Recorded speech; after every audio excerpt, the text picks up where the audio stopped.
Ok les gars, j'espère qu'on m'entend bien. Donc on va continuer avec ce nouveau podcast. Donc on avait parlé juste avant de la notion de prix, notamment d'action des prix, donc de volatilité et sa relation avec les volumes et la liquidité. Donc on a vu qu'en effet par définition le postulat de base c'était que excusez-moi, il y a l'avion qui passe. Je suis pas très loin de l'aéroport de Nice pour ça. Bon. Donc on a vu que le postulat de base c'était que les volumes évidemment allaient précéder les mouvements de prix, dans le sens où ils avaient un impact sur ces prix. Et que en effet, donc c'était ces motivations de volume, enfin ces décisions plutôt de volume qui font des transactions qui allaient avoir un impact sur les prix. On a vu aussi que la liquidité pouvait aussi influencer les prix et que les prix en retour influençaient le volume, etc. Tout ça étant, vous allez me dire, c'est bien beau, mais qu'est-ce qu'on fait techniquement ? Alors on va rentrer un petit peu dans le détail. Je regarde si j'ai pas trop de bruit. Je suis au bar de l'hôtel. Et c'est vrai que c'est un peu bruyant à l'Arenas. Donc pour rentrer un peu dans le détail, ce qu'il faut se poser comme question, je pense, et la deuxième réflexion que j'aimerais amener ici, c'est de savoir en fait de regarder un peu l'impact.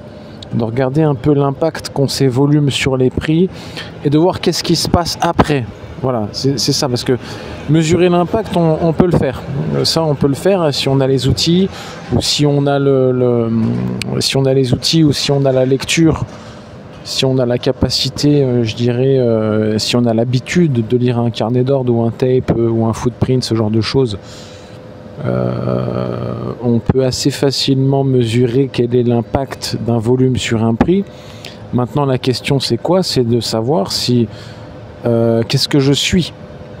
Une fois par exemple que je vois qu'un volume acheteur, imaginons il y a un volume acheteur qui se présente, donc du buy market order, quantité X.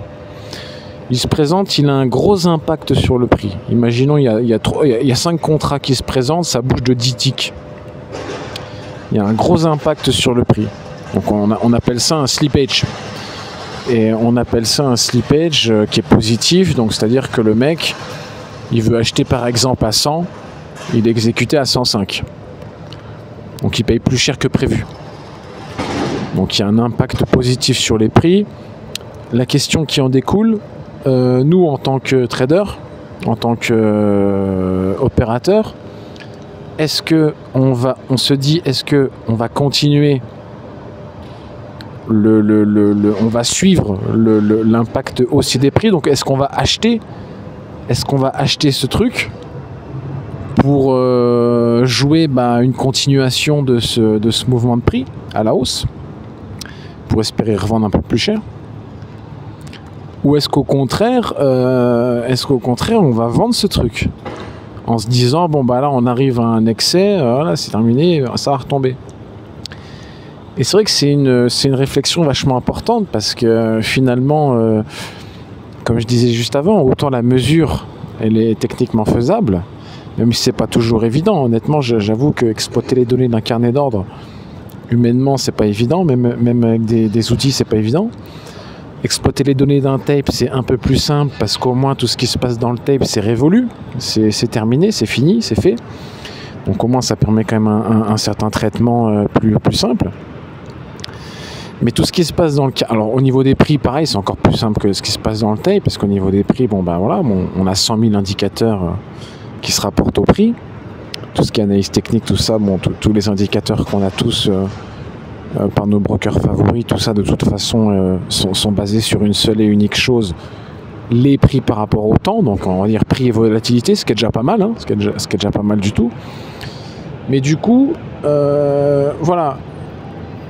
Du coup, la question qui subsiste, quand on est en capacité techniquement de pouvoir mesurer ce qui se passe en termes d'impact, donc c'est-à-dire le côté volume par rapport au prix,